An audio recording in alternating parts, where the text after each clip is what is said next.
우리 베들교회 성도 여러분, 지난 한 주간도 평안하셨지요?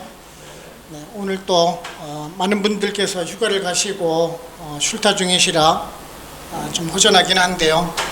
그래도 함께 우리가 예배드리며 경배드리기로 원합니다. 여러분들 그 인생을 살아가시면서 힘들 때, 어려울 때, 고난을 받을 때 참 많으시지요? 그럴 때 여러분들은 어떻게 이겨나가시는지를 모르겠습니다. 보통 사람들은 주변에 있는 것들, 나에게 도움이 되는 것들을 많이 의지하려고 합니다. 특히 이제 나에게 도움이 되는 사람들을 많이 의지를 하려고 하지요. 그런데 만일 내가 그렇게 의지하고 도움을 받으려고 했던 그 사람이 나를 배신했을 때, 내가 또 곤경에 빠졌을 때 여러분들은 어떤 감정이 드십니까? 우리는 흔히 그런 얘기를 하죠.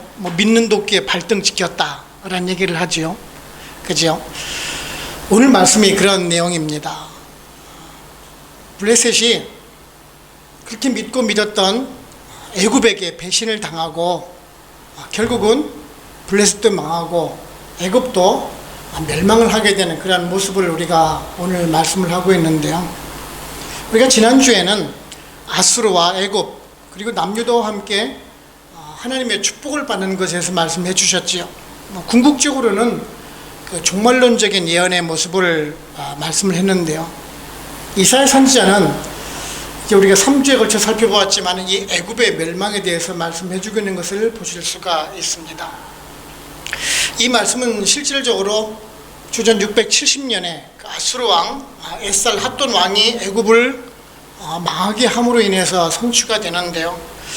사실 이 오늘 말씀을 보게 되면 이 기록할 때에는 그 블레셋이 이제 침공을 당할 때, 아수르로부터 블레셋이 침공을 받을 때부터 이제 3년간에 걸쳐서 있던 내용들을 이사야가 말씀을 받아서 전하게 된 그런 내용들을 보실 수가 있지요. 실제로 보게 되면은 오늘 말씀 이후에 670년이니까 거의 한 40년이 지나고 온 다음에 애굽이 멸망하는 그런 하나님의 신실하신 그 말씀 그대로 실현이 되는 것을 보실 수가 있습니다.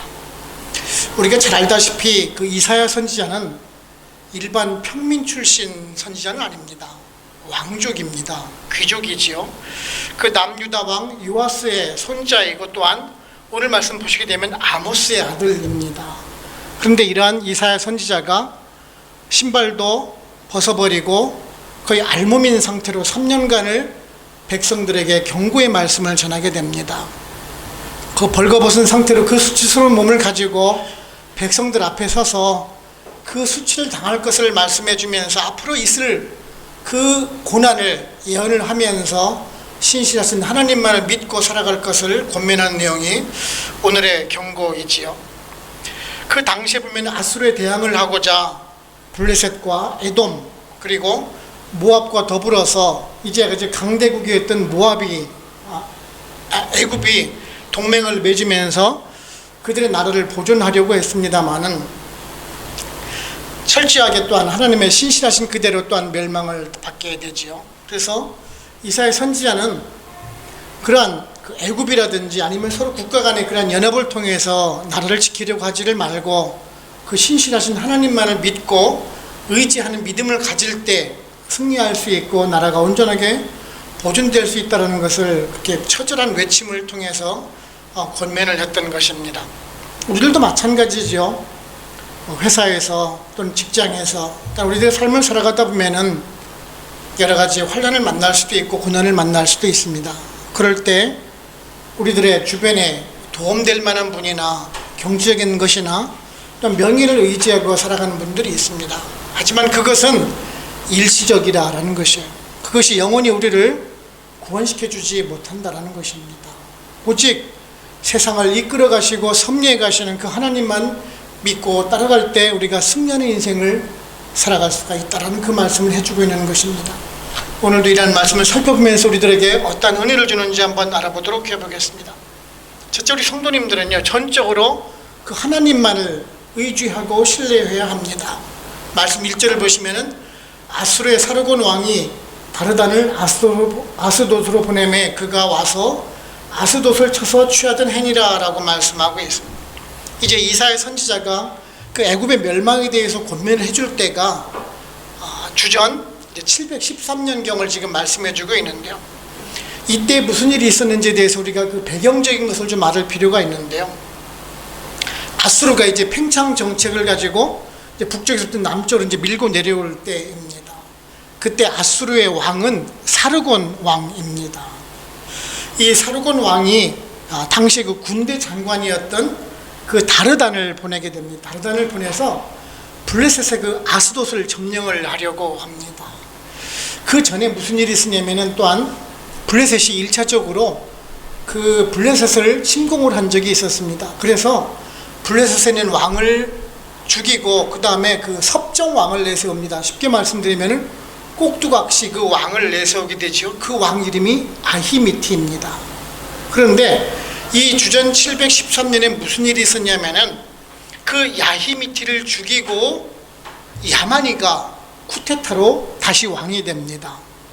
이 왕이 이제 야마니가 왕이 되고 나니까 아수르를 배반을 하게 되는 거야. 그 전까지만 해도 이제 아수르가 세운 왕이었으니까 친아수르 정책을 펴고 있었는데 이제 야마니가 왕이 되고 나서 친아수르 정책을 버리고 누구와 이제 한편 되려고 하느냐 보면은 애굽과 한편이 되려고 한 것입니다. 애굽과 한편이 되려고 먹으니까 아수르의 사르곤 왕이 어떤 마음을 가지겠어요? 저놈 봐라, 나를 배신했네. 그래가지고 이제 주전 713년에 군대 그 다르단을 이끌고 그 아수르를 치게 된 것입니다. 그것을 물려 3년 동안 이제 전쟁을 벌이게 돼요. 그래서 결국은 711년에 그 야마니가 도망을 가게 되죠. 어디로 도망을 가게 되냐면은 애굽으로 도망을 가요. 애굽으로 도망을 갔을 때 그 당시에 제25조 왕조였던 그런 샤바카 왕조가 그 야마니를 받아들여요. 그리고 호언장담을 해요. 야, 걱정 마. 내가 물리쳐 줄게. 이를 아수르가 온다 하더라도 내가 물리쳐 주고 너를 다시 블레셋의 왕으로 삼아 줄게라고 아주 호언장담을 하게 됩니다. 그런데 아수르가 이제 애굽까지 밀고 내려오게 돼요. 애굽까지 밀고 내려오게 되니까 그 애굽의 샤바카 왕이 무슨 마음을 가졌냐 하면은 야마니를 사르곤 왕에게 넘겨줍니다. 자기에게 의지하러 왔던 그 야마니 블레셋의 왕을 아수르의 왕에게 그냥 통째로 넘겨줬다는 얘기예요. 야마니로 봐서는 무슨 결과예요? 정말 믿는 도끼에 발등 찍힌 것이지요. 그죠? 지금 그 상황을 말씀해 주고 있는 거죠. 이때 지금 애굽이 아수르에게 수치를 당할 것을 예언하고 있는 이사야가 지금 이 내용을 지금 왜 기록을 하고 있느냐는 얘기예요. 그렇게 강대국을 의지하고 그 나라에게 기대지 말라라는 것이에요. 예전에 남유다 왕 아하스가 친아수르 정책을 펼쳤어요. 그랬죠? 그리고 나자 이제 그 뒤를 이었던 히스기야가 이제 어떻게 합니까? 그 아수르를 버리고 다시 친애굽 정책으로 바뀌지 않습니까? 그렇게 해봤자 결국에는 어떻게 돼요? 망하게 된다는 게, 수치를 당하게 된다는 것을 지금 교훈해주고 있다는 것이에요. 그것도 지금 왕족 출신 이사야가 3년 동안 벌거벗고 다니면서 아주 처절한 외침을 통해서 그것을 교훈해주고 있는 것이에요. 얼마나 수치스럽겠어요. 왕족이 신발 벗고 옷을 벌거벗은 상태에서, 물론 아주 빨가벗었다는 얘기는 아니에요. 속옷은 입고 다녔겠죠. 그런 수치스러운 몸을 가지고 지금 처절하게 외치고 있는데, 그 백성들을 그 절박한 심정으로 외치고 있는데 그 백성들은 어떻게 했냐는 얘기. 그 당시에 그 이사야의 마음이 어떨까요? 벌거벗고 다니면서 그런 외침을 하고 있을 때 말이에요. 사실 이런 것을 보면서 우리들의 신앙생활을 한번 돌아볼 필요가 있다고 생각을 합니다. 그때 이사야처럼 우리가 그런 절박한 마음을 가지고 우리가 신앙생활을 하고 있나 한번 돌아볼 필요가 있는 것 같습니다. 사실 기독교가 한국에 들어온 지가 100년이 됐습니다. 한 30-40년 전만 해도 한국 교회에는 우리 성도님들은 정말 뜨거운 신앙을 가지고 하나님을 믿었던 것이 사실이에요. 정말 새벽 기도부터 시작을 해서 금요 철학기 대회, 수요 예배, 주일 예배, 오전 예배 드리고 저녁 예배까지 같이 드리면서 하나님을 찾았던 것이 있었어요. 근데 오늘날 어떻게 변해가고 있는지 모르겠어요. 물론 여기 사정이 시간이 좋지 못해서 우리가 야간에 예배를 드릴 수 있는 상황들도 아니고, 여러분들이 사업체 또한 기업체를 운영하고 계시면서 쉽게 시간을 내서 오실 수 없는 상황인 걸 알아요. 그리고 또한 한국에는 많은 교회들도 여러 가지 사정에 의해서 많은 예배를 못 드리고 있는 것은 사실일 수가 있어요. 하지만 그 예배보다는 저는 그 마음을 한번 되돌아보고 싶어요. 우리가 정말 간절한 마음을 가지고 하나님을 찾고 있는지 말이에요. 이제 한국의 경제 성장과 더불어서 많은 부를 누리기 시작을 했어요. 정말 없는 것이, 배고픔이 없는 시대 속에 살아가고는 있어요. 3, 40년 전만 해도 정말 하루에 끼니를 걱정하던 때가 있었어요. 그때는 하나님께 정말 간절히 매달리면서 우리를 구원해달라고 울부짖던 때가 있었어요. 근데 우리가 요즘은 먹고 살만하니까 하나님을 잊어가고 있지 않나 한번 우리가 돌아볼 필요가 있다는 것이에요. 그 부요함이, 풍요로움이 하나님으로부터 우리가 그 간절함을 앗아가 버리지 않았는지 한번 돌아볼 필요가 있다는 것이에요. 우리도 사실 문제를 만날 수가 있어요. 성도라고 해서, 우리가 잘 산다고 해서, 넉넉하다고 해서 문제를 안 만나는 것 아니지요. 그럴 때 우리는 우리가 가지고 있는 그 넉넉함으로 말미암아, 경제적으로 말미암아 이겨나갈 수 있을 것이다라고 생각하고 있는 우리가 아닌지 한번 돌아볼 필요가 있다는 것이에요. 그런 인본적인 방법, 세상적인 방법을 그걸 통해서 해결하지 말라는 것이죠. 우리 성도는 그런 인본주의적인 방법이 아니라 신본주의적인 방법으로 해결해 나가야 한다는 것이죠. 문제를 만드시는 분도 하나님이시고 해결해 나가시는 분도 하나님이신 것입니다. 그 하나님만 믿고 따를 때 문제가 되지 않고 그 문제를 잘 해결해 나갈 수가 있다는 것을 우리는 또한 기억을 해야 할 것입니다. 그 우리들 주변에 가지고 있는 그런 넉넉함이나 여유로움 때문에 하나님을 잃어버리는 것이 아니라, 그럴 때일수록 더욱더 하나님만을 믿고 의지하고 신뢰하는 마음을 가지고 더욱더 하나님만 의지하는 믿음을 가지고 살아가셔서 승리하는 인생을 살아가실 수 있는 우리 성도님들 되시기를 바랍니다. 두 번째는요, 우리 성도는 삶을 통해서 그 하나님의 뜻을 이루어가야 합니다. 3절을 보시면 여호와께서 이르시되 나의 종 이사야가 3년 동안 벗은 몸과 벗은 발로 다니며 애굽과 구스에 대하여 증표와 예표가 되었느니라 라고 말씀하고 있습니다. 앞으로 있을 그 애굽에 당할 그 수치를 예언해 가면서 3년 동안 지금 그 벌거벗은 몸을 가지고 다니면서 말씀을 전했다라고 하고 있죠. 제가 말씀드렸지만 그 블레셋이 공격을 받을 때가 713년입니다. 주전 713년. 그리고 그 아스돗이 함락될 때가 711년입니다. 횟수로는 13년, 12년, 11년 해가지고 3년이 되겠지요. 근데 사실 보게 되면은, 역사적으로 보게 되면은 14개월입니다. 36개월이 아니라. 무슨 얘기인고 하니 13년, 쉽게 말하면 13년 12월경 공격을 받기 시작을 해서 11년 1월경쯤에서 아스돗이 망했다라는 얘기예요. 근데 이제 그렇게 보면은 14개월밖에 안 되기 때문에 3년은 안 되지만은, 그 당시의 기록은 뭐냐면은 이제 한 달 정도만 돼도, 하루만 돼도 그것을 1년으로 간주를 할 때였다라는 것이에요. 그래서 3년이라고 지금 기록을 하고 있는데, 제가 말씀드렸듯이 이사야는 일반 평민 사람이 아닙니다. 귀족이지요. 왕족이에요. 아버지, 할아버지가 왕이었던 사람입니다. 그런데도 불구하고 지금 벗은 몸으로 다니고 있다는 것이에요. 우리 지금 옷을 우리가 주일날이라 옷을 번듯하게 우리가 입고 다니고 있는데, 사실 우리가 이게 벗은 몸을 가지고 바깥에 나가게 된다라면은 어떤 기분이 들까요? 정말 참 암담한, 비참한 생각이 들겠죠, 그죠? 그 당시는요, 이 벗은 몸을 가지고 다닌다는 것은 그 사람의 가장 명예스럽지 않은 치욕스러운 일일 때가 벗고 다닐 때입니다. 또한 성경을 보게 되면 또한 치욕스러울 때가 언제입니까? 수염을 깎였을 때입니다. 머리가 깎였을 때 그러한 치욕을 느낀다라는 것이에요. 사무엘하 10장을 보시게 되면은 그 암몬 왕 나스의 조문사절로 보냈던 사람이 있습니다. 다윗이 이제 조문사절단을 보내게 되죠. 그런데 그 나스의 그 아들 하문에 의해서 그 조문사절단은 어떻게 돼요? 옷을 칼로 이렇게 베끼게 되죠. 엉덩이 볼기짝이 보일 정도로 옷을 찢어요. 그런 수치를 당하게 되니까 무슨 일이 있냐면은 국가 간에 전쟁이 있을 정도까지도 변해요. 그만큼 그것이 수치스러웠다라는 얘기예요. 이사야는 지금 그것을 모르고 지금 이런 행동을 하는 것이 결코 아니죠. 근데 만약에 사람들이 그 이사야의 모습을 봤을 때 무슨 생각을 가졌겠어요? 저 사람 왕족인데, 귀족인데 저 사람 저 미친 사람 아니야? 좀 도른 거 아니야? 그런 생각 안 가졌겠습니까? 근데 사실 그런 모습 때문에 우리가, 그런 열정적인 모습 때문에 이사야가 우리가 추앙하고 또한 따르는 그런 선지자이지 않은가 싶습니다. 하나님께 부르심을 받았을 때 자신의 온몸을 던져서 헌신하고 있는 그런 모습 말입니다.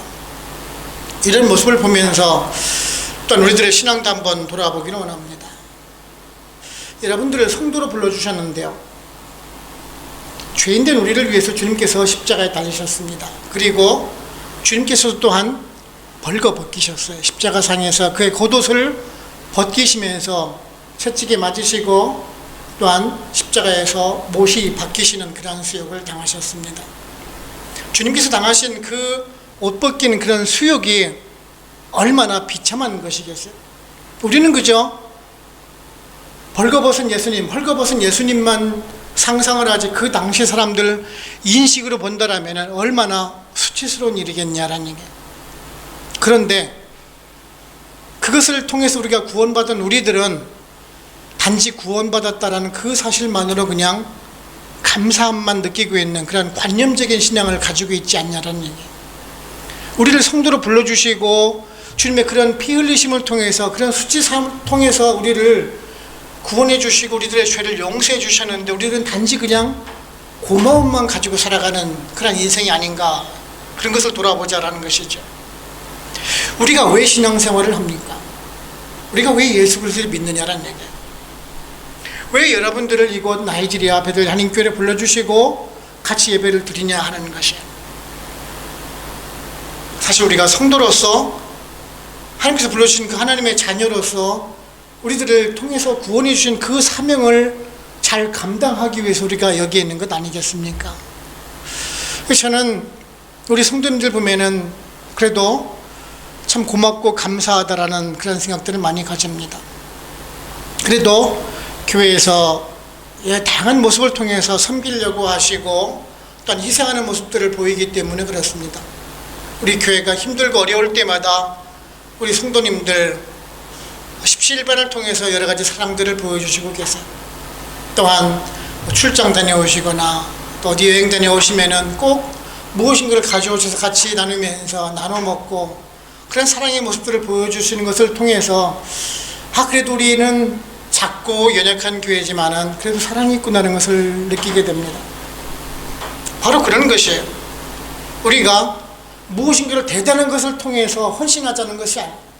여러분들이 교회에 와가지고 화장실 청소하고 쓸고 닦고 그러는 것이 헌신이 아니라는 얘기예요. 우리를 교회에서 이웃에게, 어린 자녀들에게 작은 사랑의 모습을 보여주는 것도 실천이라는 것이에요. 그러한 실천의 모습을 통해서 성도된 모습을 보여주라라는 것이에요. 또한 우리는 성도입니다. 세상 사람들과는 구별된 사람들이죠. 그들에게 저 그리스도인들은 달라, 저 성도들은 달라, 저 베들교회 성도들은 다른 사람들과 다른 사람들이구나, 그래도 저 안에 예수님의 마음을 가지고 있는 사람들이구나, 그것을 보여주자라는 것이죠. 그럴 때 그 성도로서의 사명을 잘 감당할 수가 있다는 것이에요. 하나님에 대한 뜨거운 사랑이 우리는 몸으로 실천이 되어야 하는 것입니다. 그런 하나님에 대한 믿음과 신뢰가 쌓일 때 하나님 더욱더 신뢰해가면서 그 사랑의 마음이 또한 우리 이웃 성도들에게, 우리 같은 믿지 않은 성도들에게 선한 영향력을 끼쳐나가면서 바른 성도의 모습을 보일 때 하나님께서 또한 우리들에게 복을 주실 것입니다. 우리 모두 다 그런 성도님들 되시기를 바랍니다. 세 번째는요, 세상을 의지하지 않고 하나님을 의지하는 것이 성공의 지름길이라는 것이에요.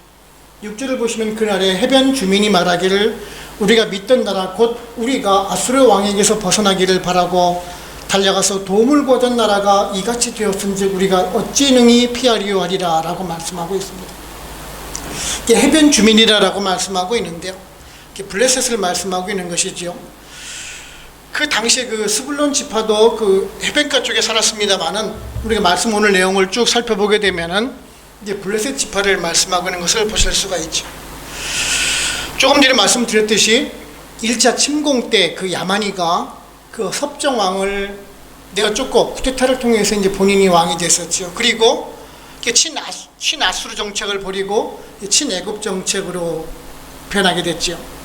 그리고 이제 그들이 했던 행동이 뭐냐면은 그 옆에 있던 쭉 가운데 지역에 있던 위에 있던 아수르와 밑에 있던 애굽과 있던 그 나라 말고 중간에 있는 나라들끼리 이제 동맹을 형성을 하려고 합니다. 우리가 알고 있는 에돔이라든지 모압이라든지 남유다와 같이 동맹을 맺어서 이제 애굽과 친교를 맺고 아수르의 동맹을 맺고자, 아수르에 이제 대응을 하고자 하는 것이죠. 그런데 그것을 받아들였던 애굽 또한 마찬가지였었습니다. 애굽도 두 가지 목적을 가지고 그 동맹의 제의를 받아들였던 것이, 그 이유는 첫 번째 이유는 뭐냐면은 만일 그 중간에 있던 나라들이 아수르 쪽으로 돌아서게 되면은 어떻게 됩니까? 바로 직격탄을 맞을 수 있는 나라가 애굽 아닙니까? 그러니까 즉 가운데 있는 나라들이 중간에 경계 지역을 쳐주면은 일단은 자기로서는 1차 방어막이 된다는 것이죠. 그래서 그들을 이용할 수가 있었다는 것이죠. 애굽으로 봐서는. 두 번째 애굽은 뭐냐면 그 당시에 제가 왜 지지난주에 설명을 드렸죠. 구스 왕조가 애굽을 점령하고 올라와서 세운 꼭두각시 왕입니다. 샤바카가. 그러다가 보니까 그 구스가 다시 그 애굽을 도와줄 수 있는 여력이 안 되었던 것이지요. 그러니까 자기들도 힘을 보탤 수 있는 것이 필요했던 것이, 그래서 그 가운데 있던 나라들과 같이 연합을 하게 된 것입니다. 그런데 결과는 어떻게 됩니까? 모두 다 멸망하는 결과를 초래하게 되죠. 그것이 아수르가 강해서 그렇습니까? 물론 표면적으로 보게 되면 아수르가 강했기 때문에 나머지 밑에 있던 민족들이 다 멸망을 했겠지요. 하지만 그 아수르 민족마저도 사실은 하나님의 쓰임의 도구가 되었던 민족이라는 것이, 그 강성했던 아수르가 그 작은 예루살렘 하나를 정복하기 위해서 몰려들었지만은 하루아침에 18만 5천의 군사들이 죽게 됩니다. 그리고 사내립은 니느웨로 도망을 가게 되죠. 그리고 아들들의 반역으로 인해서 결국 처참하게 죽게 되는 결과를 초래하게 됩니다. 그리고 나서 그 아들들 역시 또한 바벨론에 의해서 흔적 없이 사라지게 맙니다. 하나님의 섭리의 결과라는 것이, 오늘 말씀 보면 우리가 어찌 피하리오라고 말씀하고 있죠. 체념하고 방관하자는 얘기가 아니에요. 애굽이 망하는 것을, 그 예언을 들으면서 가운데 있던 나라들은 그것을 어찌 하겠냐라는 얘기예요. 그 큰 나라가 애굽이 망했는데 작은 우리들은 어찌 우리가 그것을 피할 수가 있겠냐라는 그러한 슬픔 어린 그러한 한탄의 모습이라는 얘기예요. 근데 오늘 보게 되면은 사실은 조금 잘못된 것 같은 인식을 들어가죠. 애굽보다 먼저 망한 나라는 사실은 그 가운데 있던 나라들이에요. 그런데 애굽이 망하면 우리들은 어떻게 하겠느냐라는 그런 문구가 되어 있기 때문에 다소 혼란할 수는 있겠지만은, 지금 이사야 선지자가 말하는 것은 그 망한 순서가 중요하다는 것은 아니다라는 얘기예요. 결국에는 다 망할 수밖에 없다라는 것을 지금 말씀해 주고 있는 것이에요. 너희들이 아무리 연합을 해도 그 애굽이 망하는 것을 막지 못할 것이고, 너희들 역시 또한 하나님을 잊게 되면은 망할 수밖에 없다는 것을 지금 교훈해 주고 있다는 것이에요. 이것이 무엇을 말씀해 주는 것이에요? 처음 계속 얘기를 하고 있지만 우리들이 믿고 따르고 있는 것들을 너무 의지하지 말라는 것이에요. 우리가 돈을 믿는 자, 돈 때문에 망할 수가 있고, 권력을 의지하는 자, 그 권력과 함께 망할 수가 있다는 것을 말씀해 주는 것이에요. 정말 참 무서운 말씀이에요. 우리는 돈이 우리를 지켜줄 것이다 라고 믿고 있지만은 결국에는 돈도 잃고 사람도 잃고 결국에는 나도 잃게 되는 그러한 결과를 초래할 수 있다는 것을 우리는 명심을 해야 할 것입니다. 하지만요, 하나님을 믿는 자는 구원을 받을 수가 있다는 것이에요. 제가 얘기를 했지만 히스기야가 다시 하나님 앞에 돌아와서 무릎을 꿇고 기도할 때 그들은 구원을 받을 수가 있었어요. 사사기 성경을 보시게 되면은 그 외세의 침략을 받아서 그 백성들이 고난을 받을 때, 고통받을 때 백성들이 울부짖으면서 다시 하나님께 돌아왔을 때 하나님의 구원의 은총을 받지 않습니까? 마찬가지라는 것이에요. 우리가 힘들 때, 어려울 때 그 하나님만을 믿는 그 믿음을 가지고 있으면 우리는 구원받을 수가 있다는 것이에요. 네, 여러분들 정말 우리를 향하신 그 하나님의 완전하신 그 하나님만 믿고 따를 때 우리는 성공할 수가 있다는 것이에요. 그 애굽은 세상을 의미하는 것이에요. 그런 애굽을 의지하지 말라라는 것이에요. 우리가 신실하신 하나님만 믿고 따를 때 우리는 승리하는 인생을 살아갈 수 있다는 것을 믿으시고 저 여러분 모두 다 하나님만 신실하게 믿고 따르는 우리 모두가 되기를 소원을 합니다. 결론적으로 말씀드리면은요, 이사야서 12장 2절 한번 돌아가서 살펴보게 되면은 이사야는 이런 고백을 합니다. 보라, 하나님은 나의 구원이시라. 내가 신뢰하고 두려움이 없으리니 주 여호와는 나의 힘이시며 나의 노래시며 나의 구원이시니라. 이사야는 일찍이 구원자 되신 그 하나님만을 믿고 신뢰하는 그 믿음만 가지고 살라라고 계속 강조하면서 말씀을 해주고 있어요. 그 하나님께서 우리를 지켜주실 것이다라고 그 지켜주시는 하나님만 찬양하고 경배하자라고 말씀을 하죠. 그렇습니다. 저는 그런 것이 신앙이라고 생각을 합니다. 우리는 믿고 바라고 이루어지는 것이 신앙이 아니라, 즉 내가 원하는 것을 얻어내는 것이 신앙이 아니라 절대자인 그 하나님을 믿고 신뢰하는 그 믿음 가운데 행하는 것이 저는 신앙이라고 생각을 합니다. 신앙, 그러니까 faith라고 하죠. 믿을신 우러를 앙입니다. 믿는데 우러른다라는 말이에요. 우러른다는 것은 뭐냐면은 위에 목표점을 두고 따라간다라는 얘기예요. 저는 사실 믿음보다도 신앙이라는 말을 더 좋아하는데요. 믿음이라는 것은 그 절제되어야 그 신뢰만을 의미를 해요. 우리들 가슴속에는 그 마음을 말하죠. 하지만 신앙이라는 것은 그 믿음 위에다가 행위를 더한 것이다라는 것이에요. 그 믿음을 전제로 해서 내가 그 하나님만 따라가는 그 신앙을 가질 때, 행동으로 연결될 때 그것을 신앙이라고 한다라는 것이죠. 여러분들은 누구를 믿고 있습니까? 누구를 따라가고 있습니까? 단지 나를 낫게 해주시고 이 세상에 보내게 해주시고 나를 천국 백성 삼아주신 그 하나님을 그저 그냥 관념적으로만 믿고 계시지는 않습니까? 그 하나님, 그 예수 그리스도가 내 인생의 목적이 되고 의미가 되신다라는 생각을 혹시 안 해보셨습니까? 우리는 그래야 한다는 것이죠. 단지 믿음에서 끝나는 것이 아니라 그 절대자인 하나님을 보면서 나를 구원해 주신, 나를 믿게 해주신 그 예수 그리스도를 믿고 그 목표점을 향해서 행하는 믿음을 가져야 한다는 것입니다. 하나님에 대한 확신, 믿음, 신뢰가 있을 때 우리가 그를 붙들고 살 수가 있을 것이고 온전히 또한 그분의 말씀에 귀를 기울일 수가 있을 것입니다. 정말 저와 여러분은 세상을 향해서는 죽고 하나님을 향해서는 사시는 인생을 사시기를 바랍니다.